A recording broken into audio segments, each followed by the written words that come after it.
Great. And then with that, take it away, Bernard. Awesome. Thanks for having me, Amanda, and thanks for the wonderful introduction. Well, we got a lot to cover in today's webinar. I'm very excited to share with you some of the key learnings that we've seen happen at Clearscope. I mean, basically, our job is to look at the search engine results page day in, day out, notice what's happening, and then see whether or not we can design product-related features to help aid all of you content creators, search engine optimizations search engine optimization folk out there.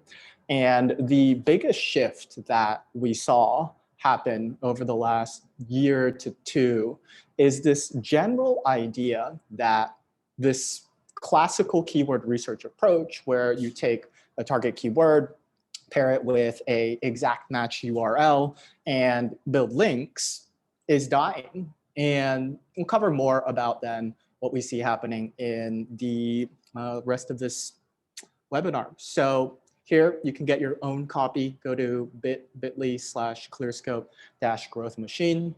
Again, it's bit.ly/clearscope-growth machine. You can just get there and get a copy of this presentation and follow along. Again, my name is Bernard. I'm the co-founder at Clearscope. We have a content optimization tool that's been used and beloved by hundreds of high growth tech companies, B2B, B2C, online media, and help people improve their overall content quality, their overall content relevance, with the objective of helping people get more out of their organic search efforts.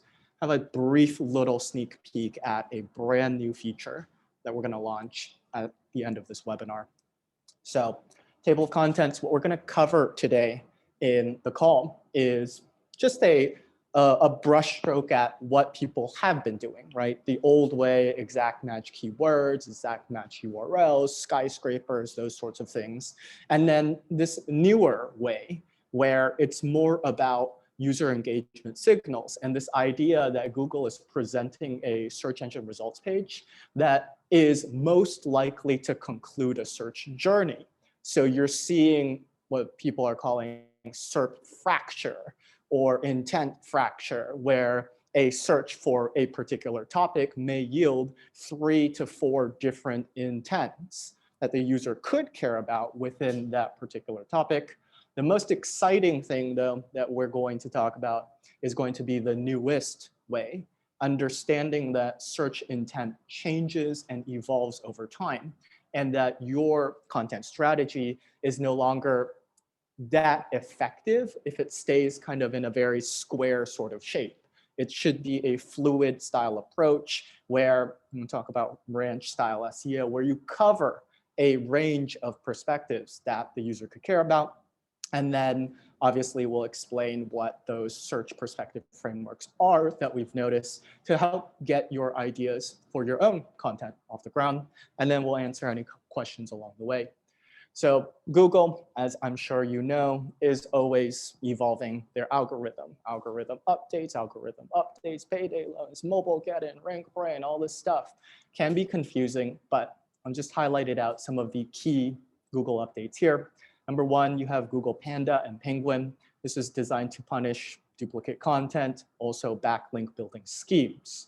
In the past, right, more links generally just meant better. And the core question that people ask is, why don't I rank on Google? And then the answer that everybody, for the most part, would give would be, well, you need more links, And I saw that firsthand when I started practicing SEO in 2013, 2014. Right? I remember going to my friend who was like a link provider for all of the agencies. And I was like, hey man, so like, what do I need to do to rank? My technical SEO is good. I put in the right headings and title tags. And he was like, well, you just need more links. And I was like, how do I get that? And he's like, well, we run one of the largest private blog networks, right? A network of independently looking websites that basically can juice your website with links. And so I bought them, I saw my rankings skyrocket, and then I subsequently got a manual web spam by Google, and then I saw my rankings plummet but that was my first exposure. And I was like, okay, well, it's totally about links. However, right, Google then introduced Google Hummingbird. I believe this was actually around 2013. And this kind of gave Google this more ammunition to look at content in a more holistic way. And what we saw then shift is this idea that more content was better, right? So in the past, you might just have one dinky little piece of content that's like bone broth 101. And Backlinko coined the infamous skyscraper technique. And then we saw the birth of topic clusters, right? So 17 tips, 27 tips, ultimate guide, everything you need to know. And it would all be just in one piece of content. And Hummingbird would look at that and say, oh, from a subtopic topic perspective, this piece of content has done a really good job. And then you saw those rank, obviously in conjunction with building more backlinks. So the old way, I'm not saying that all parts of the old way are irrelevant, but this as a general framework was what you would do, right? You make sure your technical SEO is good, and then you would target the right keyword, pair it with the right URL, build a topic cluster, and if it's not working, you pour more backlinks on it. And at some point, it would probably work. Well, this is generally the old way. However, RankBrain was then introduced. I believe this was around 2015. And at the time that RankBrain was introduced, SEOs scratched their heads and said, well, I don't know what RankBrain does. And nobody really knew. And if you asked Google, I remember trying to do a lot of research on this. So they didn't really even know what it did. The general consensus is that it introduced machine learning in the algorithm. You can see here, this is like from Wikipedia. RankBrain has allowed Google to speed up algorithmic testing. It does for keyword categories to attempt to choose the best content for any particular keyword search. When offline, it's given batches of past searches and learns by matching search results. So that was a whole lot of jargon. What does that mean in practice? What it means is that we're seeing the search engine results page graduate to a search engine results puzzle. And that puzzle then is trying to figure out what are the most likely search paths that the user is going to take given a particular query or topic, and then present those as compellingly as possible. So you'll see here, I have a screenshot. This is in January of 2021. Bone broth, number one. Number two, you have how to make and benefits, right? Which consequently is number two for bone broth recipe, number one for bone broth benefits. This is to say that Google RankBrain has understood that a very common subsequent search that the user is going to perform surrounding bone broth is likely to know or want to know what are the benefits associated with it and how to make it. However, you can see here, it goes one level deeper. So I have a screenshot on the left for bone broth recipe. And you'll see here bone broth recipe number 3 is beef bone broth recipe. Number 4 is slow cooker bone broth recipe, which as you can see on the right-hand side, is number 1 for beef bone broth recipe and number 1 for slow cooker bone broth recipe. So we're at the topic of bone broth. Google says, okay, people care about how to make it and benefits. So you see those coalesce into the search engine results puzzle for that particular topic. Now, within the subtopic bone broth recipe, you'll see here, okay, Google is saying subsequent searches that people perform surrounding this recipe happen to be beef bone broth recipe and slow cooker bone broth recipe. So to then effectively do SEO, you have to understand what are the most likely conclusion paths that the user is going to care about within the topic that is being searched, and then design high quality content to match those particular intents, right? A lot of people in SEO are calling this search intent. When somebody performs a search for groceries, you get local results, coronavirus, you get news related results, United States, Amazon, there is basically an infinite amount of search intents that can exist, right? Research, informational, transactional, investigational, aspirational, and people are trying to take this idea of search intent in the SEO world and kind of put them into very square buckets. Like, okay, this is an informational one, that's a transactional one because e-commerce pages show up, right? I think that it's a good first stab at breaking down search in a more approachable framework. But to add to that, I feel like you need to also pair it with the right associations that we see going on.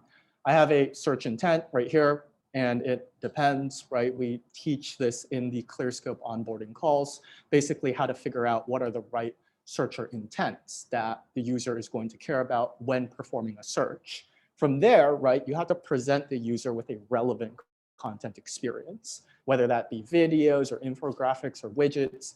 We're kind of seeing a mix of multimedia kind of across a particular page. In the past, you might have just saw a solo infographic as a landing page experience, except now you could have a video in the above the fold followed by an infographic to give people more of a digestible like data visualization, followed by like a more like a calculator that helps people then figure out their own specific formula for the inputs that they want to put in. And then maybe you have an article right at the bottom that then explains how the calculator works. So we're seeing this mix then of different criteria or associations that will follow the searcher intent.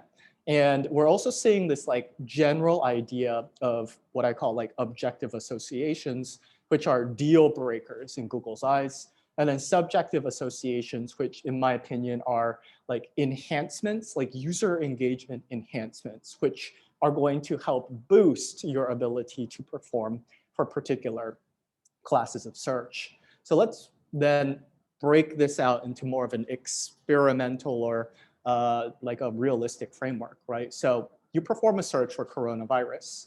This, in my opinion, is something where we look at it and it's simply a deal breaker if you're not a media or medical authority, right? If you haven't produced content that was within the last 24 hours and that your content was not unique or first.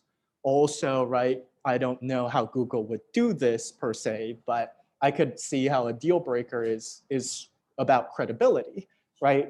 Even if you are like the Washington Post or the New York Times, you can't just simply go out and state crazy things without backing up those claims. And so you could start to imagine that should you not have any of these, any one of them, you need all of them kind of together to rank for coronavirus. In terms of enhancements, then, I don't really know of any specifically for coronavirus, right? It's just that these are the deal breakers. These are what Google is looking at, hard associations. And they're saying, okay, if you don't have those, whatever you do, it's not going to work. Okay, one level deeper, right? We've seen the Medic update with SEO kind of shake up the landscape. So deal breakers then for medically related things, right? Medical authority, have some like hunch that Google probably, has whitelisted or gray listed a bunch of websites that they think are credible because the content that's produced there is medically verified and all of that different things. We're also seeing then like verified organizations, right? The American Diabetes Association will rank for diabetes because it's a verified, legitimate organization. And then I have a hunch that external citations or, the like things that people link out to like NIH.gov for medical related things are simply deal breakers. Now, enhancements, right? These are the things that people run around saying, okay, now you've been penalized by the Medic update. What do? Right? You enhance the author bios, you increase the legitimacy and the credibility of the content that you're producing. But for whatever reason, if you were not classed by Google as some form of medical authority, it really doesn't seem like you would rank for CBD for anxiety.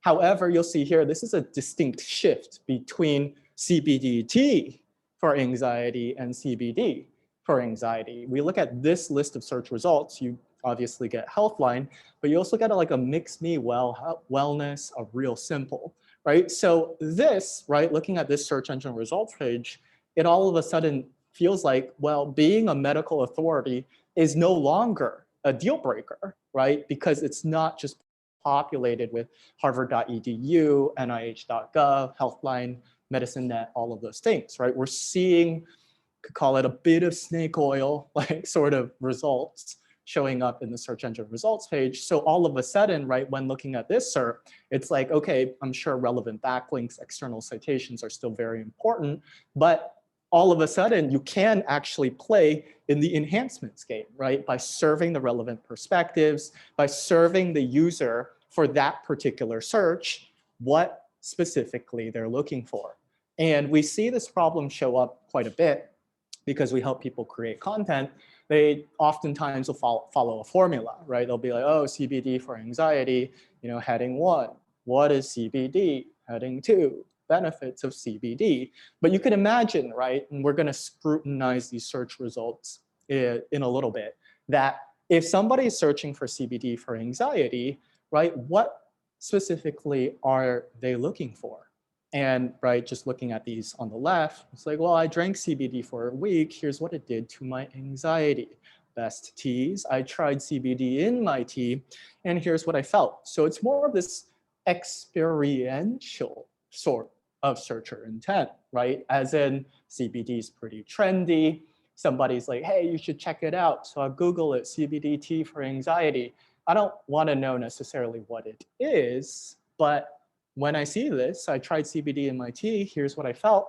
I'm gonna look at that and be like, huh, yeah, that does seem like something I would care about, right? So the click-through rate, the relevant perspective is being serviced, but one level deeper, right, inside of your content, how can I trust you, right? So you could imagine, right, if you're writing an experiential piece of content, I tried CBD in my tea, here's what I felt. Well, who are you, right? Why are you a credible or expert source in CBD or medically related things? So it could start with like, oh, my name's Bernard, like Dr. Huang, and I've been, experimenting with THC for the last 5 years. So, okay, I can trust you. So then, right, here's what I felt. It's like, okay, what was the evaluation criteria, right? And it's like, okay, I took CBD for the last 30 days, and I measured, my anxiety and stress levels through a sleeping tracker, right, to monitor the quality of my sleep. It's like, oh, okay, well, that was your evaluation criteria, right? And so if that's the perspective that the user cares about, then how do we enhance that particular intent to better meet the needs of the searcher? That's then where we're seeing how you can just completely start to dominate the search engine results page. Best vacuums, because we work with a lot of different internet marketers, affiliate websites, and they always come in and they're like, Bernard, well, how do I rank for best of blah? Okay, relevant backlinks still important, but think about those enhancements, right? Think about when you look at the Wirecutter, now owned by the New York Times, it's like how we tested, and this is this crazy write-up of graphs and charts and pictures that are actually pictures of the product in use by them, right? How many times have you gone to a best of like whatever search and it just simply stock photos, right? And like pros, cons, left and right, right? And it's like, yeah, that's where we came from, but you can imagine that we're going into a world where people aren't going to trust that anymore. As a matter of fact, right, I was talking to Nat Eliason the other day over coffee, and he was like, yeah, I don't go to Google to find my best of recommendations anymore because I can't trust that anymore. I'm going to Reddit or Quora instead to find those recommendations. So you can imagine that Google's algorithm is going to be smart enough to suss out the stuff that just absolutely does not know what it's talking about, but worked before because of the backlinks and the more traditional SEO approach. So to recap, this newer way that we're seeing is certainly about user engagement signals, right? SERPs that conclude search journeys is better. What we've demonstrated with bone broth is that the user cares about how to make bone broth or bone broth benefits, and understanding that that's the conclusion path and serving that particular intent is winning, right, for a lot of different searches. So monthly search volume, if you just looked at it as an absolute number, is no longer indicative of size of opportunity, because so many people search for bone broth, but what is it specifically about the topic that they care about? Winning then the correct long tail queries qualifies you for ranking for head terms, crafting precise titles on the relevant search intents, right? Amazing health benefits of bone broth, or how to make slow cooker bone broth recipe is the winning thing. And then you got to service the search intent with the compelling enhancements or content experiences that are going to focus on the key things that the user are going to care about. That's going to improve your overall time on site, which is a leading user engagement metric. But ultimately, what you want is that your content concludes the search journey. Because Google, well, we all have Google accounts, presumably, and Google's monitoring that kind of stuff. When we click on things, are we going back to the search results? Are we clicking on something else? Are we performing an additional search? And it's looking at that and you're getting dinged. My hunch, right, when there's a Google algorithm update, is that Google RankBrain is literally just shaking up the search engine results page, trying to surface intents or pieces of content that could actually just perform better than their current, like whatever they're testing in their machine learning. And so when you see a search shakeup, you'll all of a sudden see like this perspective piece show up in a particular query. And that's where you're seeing this idea of monthly search volume not indicating traffic kind of become more and more of a thing. Because if RankBrain surfaces that, puts it as like position 4, and it does a good job concluding the search journey, then it stays at position 4, if not graduating to position 3, position 2. So RankBrain then plus BERT, this is the world that we currently live in. BERT introduced a lot of natural language processing, and RankBrain, again, is always trying to figure out what is the best search engine results page to serve a user for a topic. So search intent then shifts over time. And this is going to be the framework of looking at the newest way of forward thinking SEO. Right, bone broth right now, you have bone broth benefits as number 2. Google search basically like a couple of days ago. You'll see here Google trends, right, for bone broth. The interest peaked January of 2019. And guess what the search was? Well, in around 2019 in that area. You'll see here, drinking bone broth, is it beneficial or just a fad, right? Well, I mean, that looks like it's pretty trendy, and Google surfacing that, right? Saying, look, this is probably then what you want given this particular topic. Now, we've also seen kind of the more traditional people do the topic and cluster like approach, topic cluster, hub and spoke, pillar page, parent, child, I don't know, people call it a lot of different things.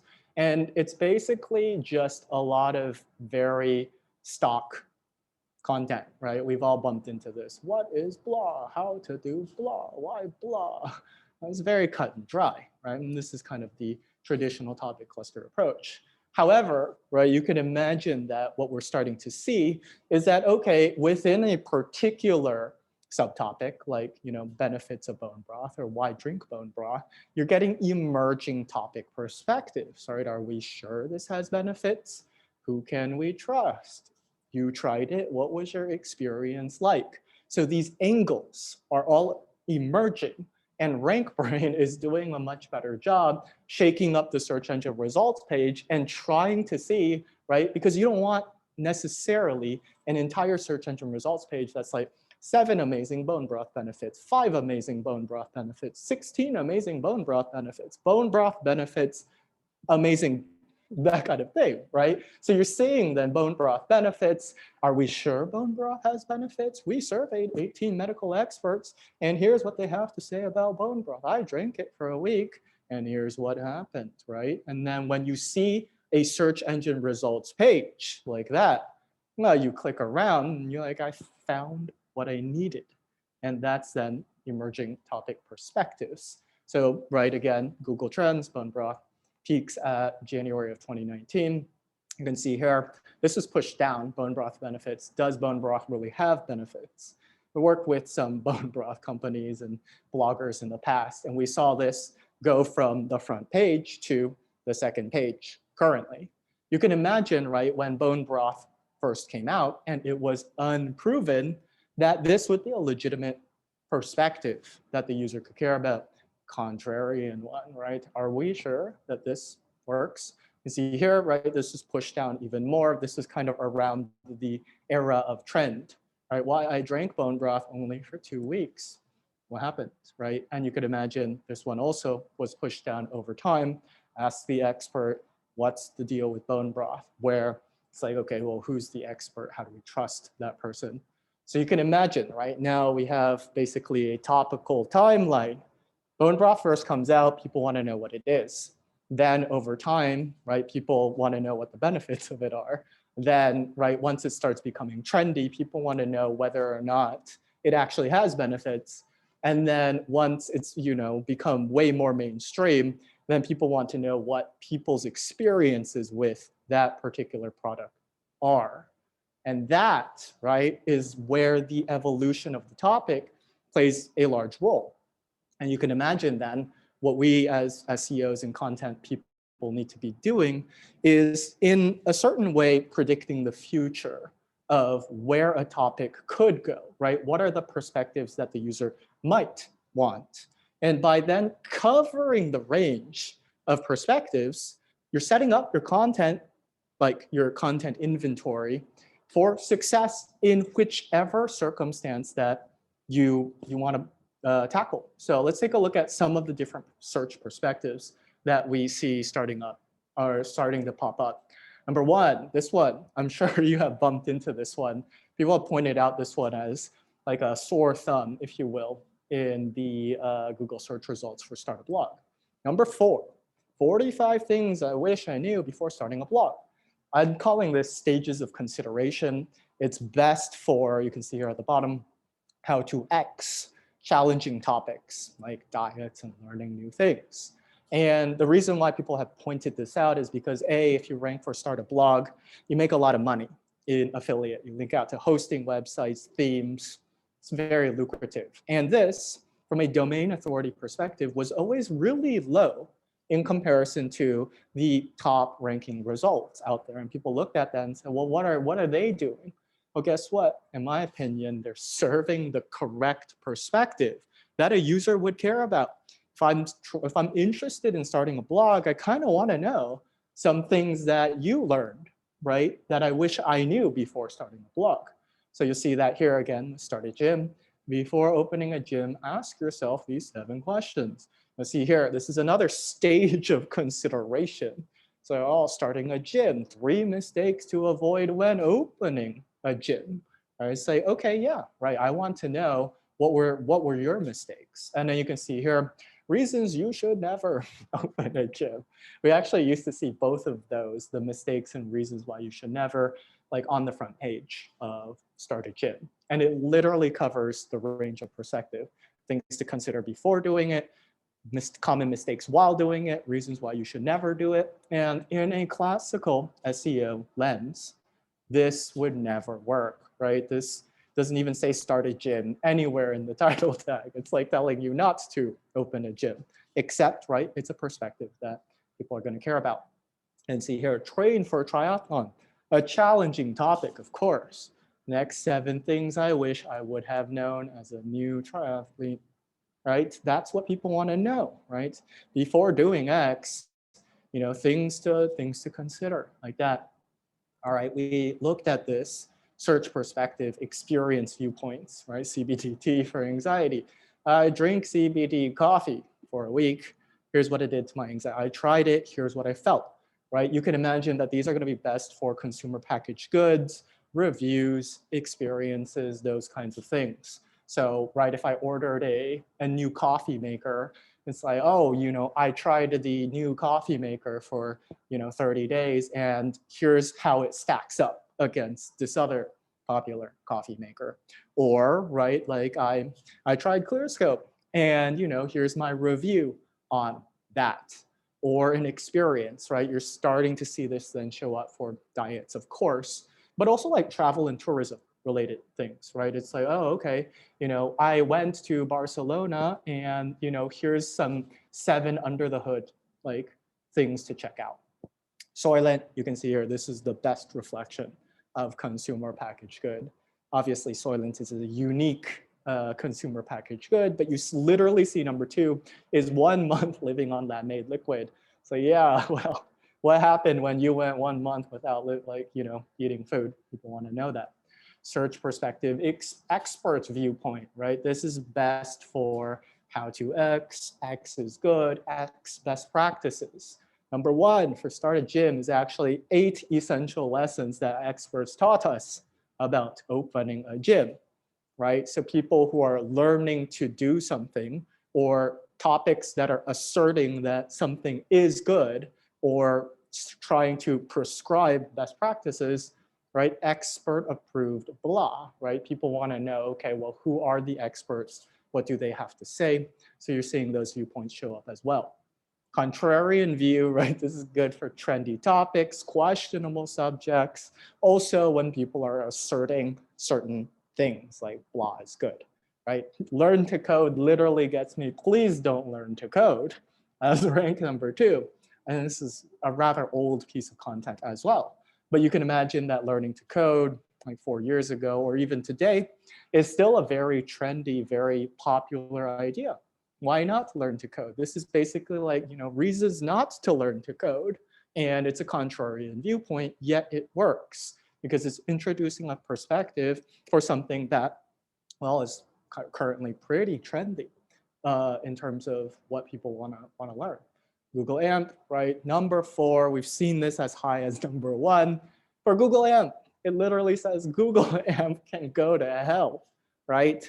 So I suppose this is more of like a questionable subject, but in a classical SEO lens, right? This is introducing, well, in a classical SEO lens, this would like very rarely ever work, right? It'd be like Google AMP, everything you need to know, except this is a viewpoint, right? It's like, look, this sucks.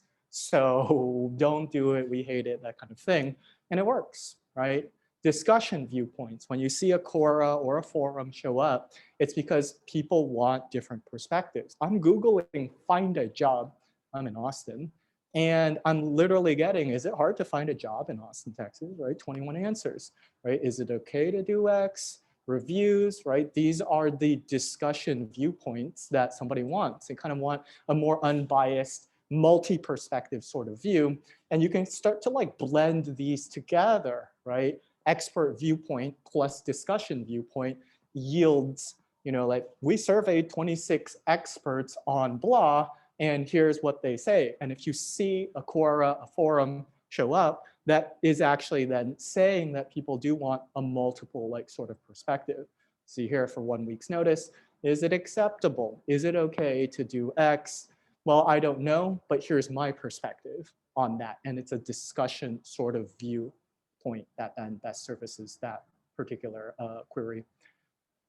Search perspective, current events, right? If I search for travel ideas, it's like, oh, okay, all socially distanced. Now, if I search for making money from home, it's like, okay, unemployed during COVID, how to make money from home. So, Google is really good about surfacing those. So the topic changes for a particular idea based on something occurring. And then you see search engine results pages take those into consideration way faster now.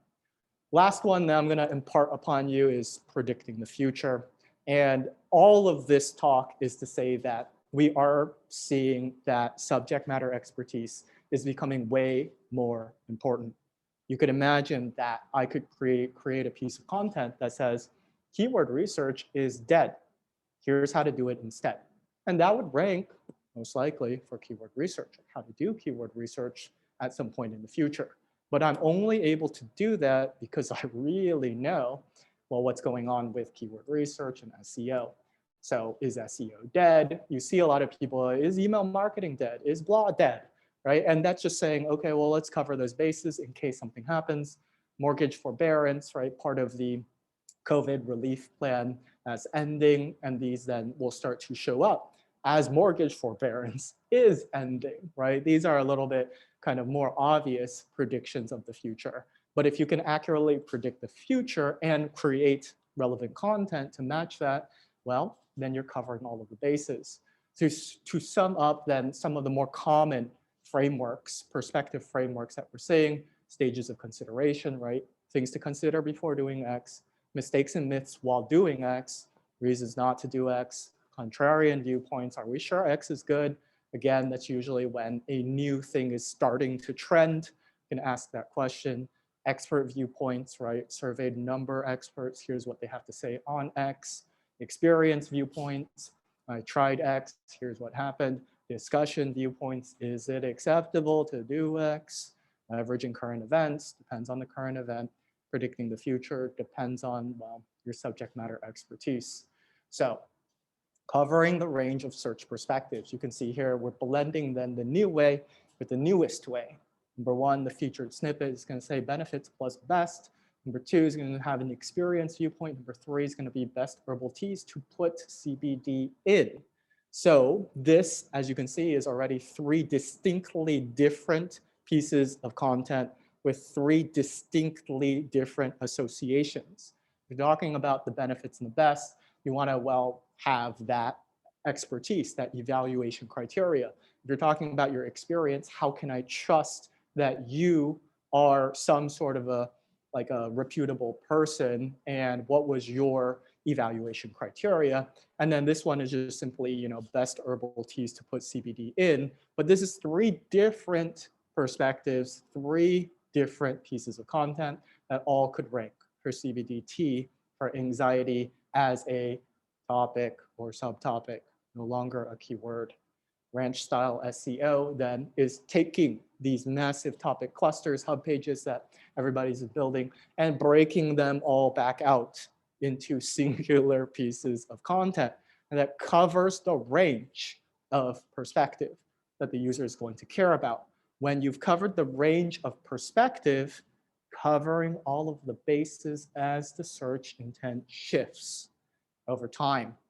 So a lot of people with topic clusters are struggling because usually there's only a couple topic clusters that will rank for a keyword search a query that somebody performs, right? There's only a couple slots because Google doesn't want to give an entire 10 slot of topic clusters because we've entered this world where it's about SERPs, concluding search journeys. Therefore, it is way more powerful to be ranked number one for the correct intent. And then you break into the topic. Newest way then is a refined content strategy, subject matter expertise being the future of SEO. You have now zero search volume perspectives that are showing up, right? People want what you felt or what was your experience. Again, SERPs that conclude the search journey is what's up. Cover your bases if and when the topic evolves with ranch style SEO, serving the range of intents that the user will have or might have. All right, so for then the really cool features drop that we have in play, let me just show you this real quick. First, for all of you that are not familiar with Clearscope, Clearscope helps you understand how to craft high quality content for any keyword or topic or intent that you want to rank for. So as an example, how to save for retirement. Clearscope reports can target a variety of different Google top level domains, 1 of 5 different languages. What we then do is that we go to whichever Google that you selected from the dropdown, say, okay, well, what are the top 30 ranking pieces of content for this particular keyword? We scrape then the content, and then we use a couple of the industry leaders in natural language processing to understand at an entity level what this piece of content is discussing. So you'll have Google Cloud natural language. You see here that Google markets this as the same machine learning technology that powers Google search. So this top ranking content goes through Google, pulling then out the list of relevant entities. that Google has found within this piece like this. So Google is doing a knowledge graph entity check these days to make sure that should you talk about, say, how to save for retirement, that you are mentioning Roth IRA or retirement accounts and those sorts of things. So we'll take this list of recommendations, package it together, the analysis done by the other industry leader, this would be IBM Watson, same exact deal. So this is then the walkthrough of what Clearscope is doing under the hood. We package all of this recommendation set into a nice text editor experience, where as you're drafting the content, Clearscope's going through real-time assessing how comprehensively you've addressed the subject matter with this list of terms over here on the right. Now, the coolest thing that we've done so far is that we've started to automate some of this particular content creation process with a brief generator. It's powered, assisted with GPT-3. So what Clearscope's brief generator will do is that we'll take a look at the SERPs, we'll take a look at competitive content, extract out popular questions, people also ask related searches, and we'll use then GPT-3 natural language generation to understand and figure out some core ideas or perspectives that you could consider within your piece of content. You'll see here, viewing the brief, got a nice little overview, get some popular questions to help orient you or your writers on what are some of the different ideas that should be answered within your piece of content. And then you'll see here, we have heading recommendations as well. So your retirement savings goals. We'll take the Clearscope terms that are being recommended, put them underneath the headings. Use Social Security to your advantage. The downside, catch up contributions. What is a backdoor Roth IRA? See all of this showing up like this. And then you'll also get some ideas about things to cite, external credible sources to link out to back up the claims that you're making. Very easily then, you can copy this to your clipboard, paste it in right here, and you have a really good cookie cutter outline to, well, start drafting content that is most likely to conclude the search journey. So that's the feature drop. We are currently in private beta right now, but if you're interested in checking that out, feel free to shoot us a note, support@clearscope.io. Very mind-blowing stuff that we have going on. All right, here's where I'm going to open it up for questions. Awesome. So thank you for that, Bernard. That was incredible. I think we can start out with some of the Q&A. If you guys want to drop your questions into the Q&A box, it helps us keep track of this, keeps track of the questions better. So let's start with this one from Jerry. So he asks, so does the future of content look like iterating the same article over and over again based on changing intents for the query?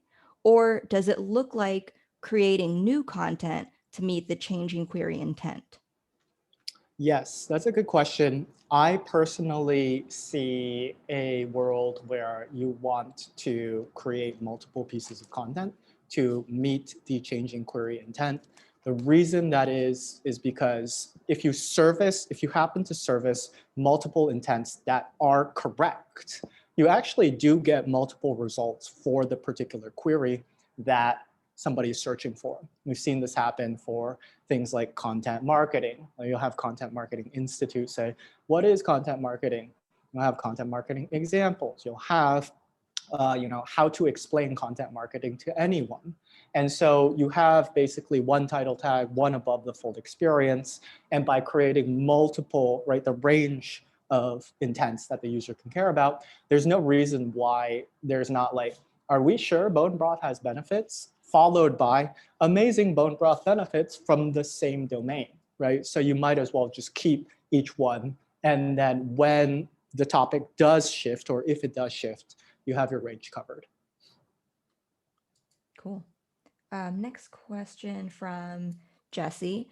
How do we avoid creating more skyscraper content if everyone uses these research tools? For example, if everyone is answering questions, won't the next logical step be everyone adding more and more detail to articles? How do you recommend we keep content unique?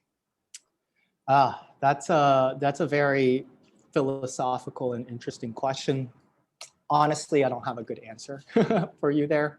I think that that's why I kind of bring up this idea of subject matter expertise. It depends on what the topic is and your unique perspectives that you can bring to the table. Because I think, 5 different people can look at a search engine results page and come up with 5 different ideas or intents or perspectives that they feel are going to be surfaced. And it's then up to you to decide and infer which ones are the most likely ones to occur and service those in a meaningful and impactful way. And so kind of seeing people just one up themselves in terms of finding the perspectives, but then also answering those questions. It definitely just depends on what's happening in the SERP and the topic itself. And maybe then too, there's the philosophical question of what do you, the creator, uniquely bring to the table? Because maybe in the case of something like bone broth or maybe CBDT, it's the person searching for CBDT. Maybe they're not looking for a doctor to tell them what to do. Maybe they're looking for a person just like them who tried drinking that tea for every day for a month or whatever it might be. Yeah, totally. All right, next question we have here from Ben. With something like content brief, is that better? Is that better all in the same URL or split out into individual URLs to aim for that ranch style collection? Great question. I'll give you the ideal answer is that you want to do both. Topic clusters, despite me saying, right, that they're losing some amount of relevance, are still important, right? You're going to see them ranking for very broad, high level searches like 401k and that kind of thing, right? People want to know what it is, how to get it, why people want it, that kind of stuff. But then subsequently, people also want to know, oh, why is it really that important? So, right, the idea then is that you do want to still have the topic cluster, but you want to have also all of the individual pieces of content that cover an entire range of concepts that the user could care about to then have both your broad high level like query that somebody performs covered alongside all of the intent fractures or potential perspectives that the user could have. All right. Next question from Nick. Are there certain search perspectives where publishing content from a brand's perspective would help or hinder its SERP presence? For example, say a B2B SaaS company that makes payment software is publishing lots of blog content targeting many queries about how to pay your freelancers securely, ideally using the company's software.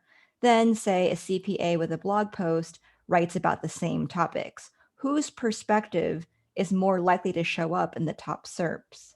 Yeah, that's a great question. We see this happen all of the time. The best conceptual example I can give you is American Express comes in and they say, Bernard, we want to rank for the best credit cards. You say, great, let's go. And then they create a piece of content and it's like, well, number 1, American Express blue. Number 2, American Express black. Number 3, and it's all American Express. Well, guess what?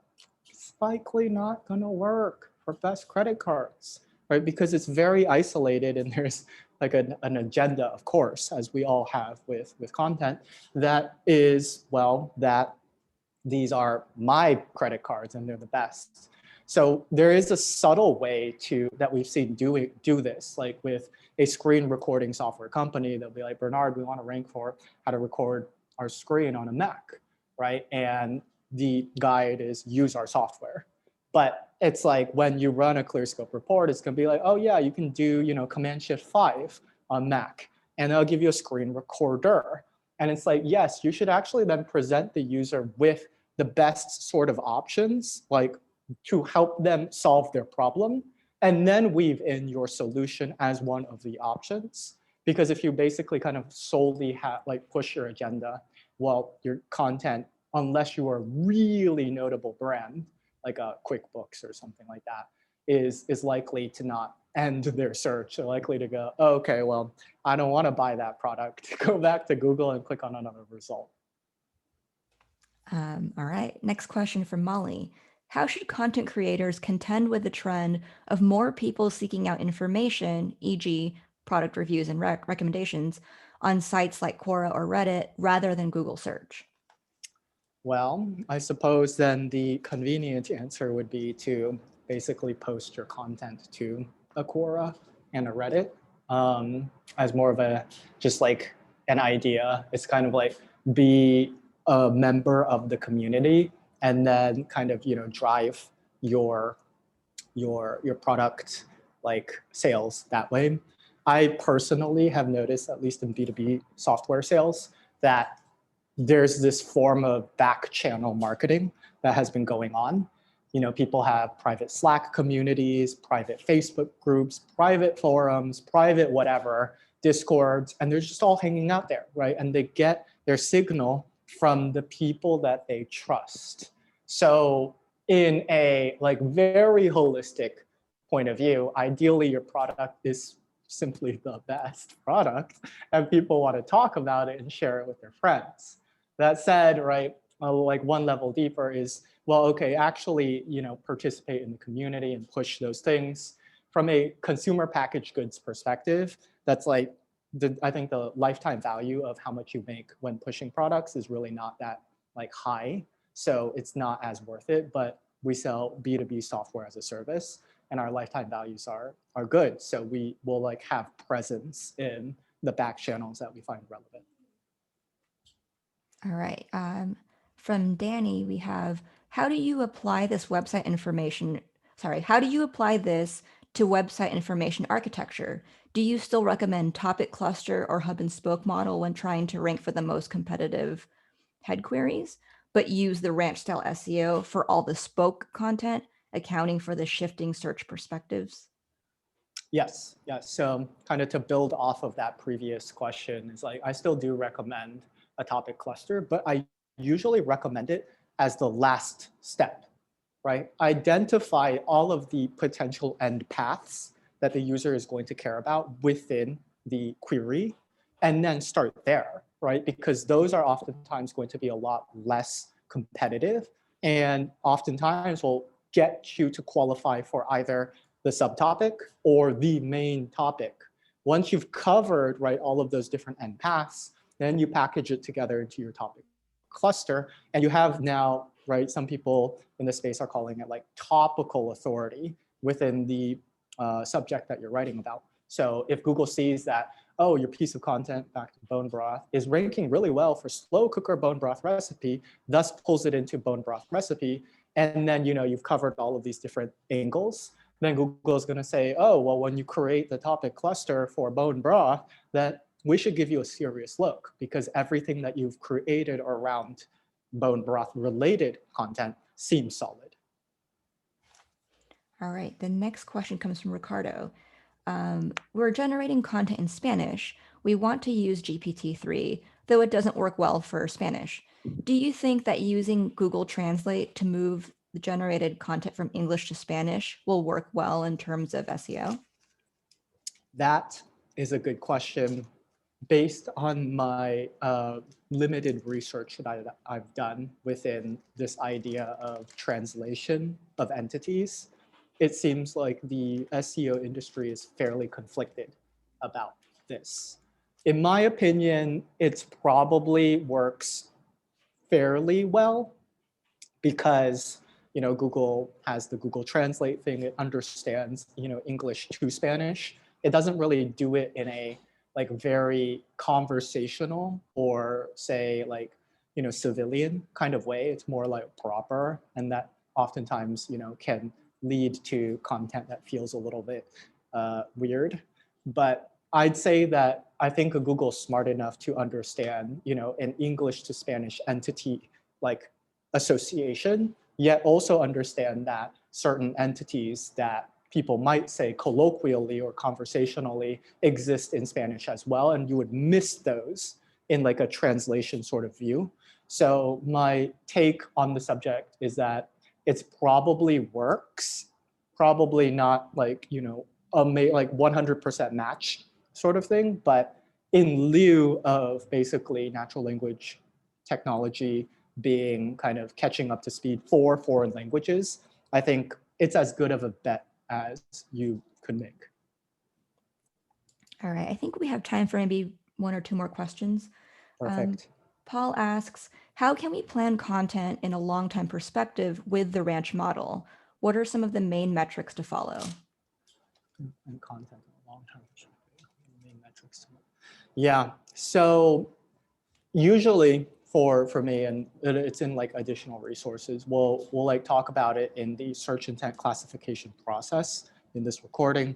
Recommend that you just click on this and give it a watch, because there's really not a great like way to encapsulate the range of possibilities for every single type of query. It sort of starts by Googling whatever the topic or keyword that you want to tackle, and then just seeing where like the trees sort of fork, right? And you'll see kind of like more presence surrounding certain subtopics, which then obviously calls out the need to probably take those subtopics, analyze those with a bit of granularity, figure out what like perspectives might be missing, and then build those out. And then in terms of the metrics to follow, generally I'm looking at when you initially publish a piece of content, Google will index it and then, like start sampling in Search Console. That's like one criteria that is very interesting to me. I think that's the strongest signal that I've seen for this concept of topical authority, right? If you have written a lot of content about bone broth and it's doing well, you can imagine that when you publish a new piece of content serving a different perspective in bone broth, it's going to initially seed well in the Google search results. So that initial seeding is like a marker of your website's overall topical authority. And that's something to pay attention to. And then the other thing to pay attention to, I'd say, is just kind of like, the average position of said page, right? It might increase, or if it starts to flatline, then chances are it's either like that perspective is not relevant, or the content itself is not doing that great of a job.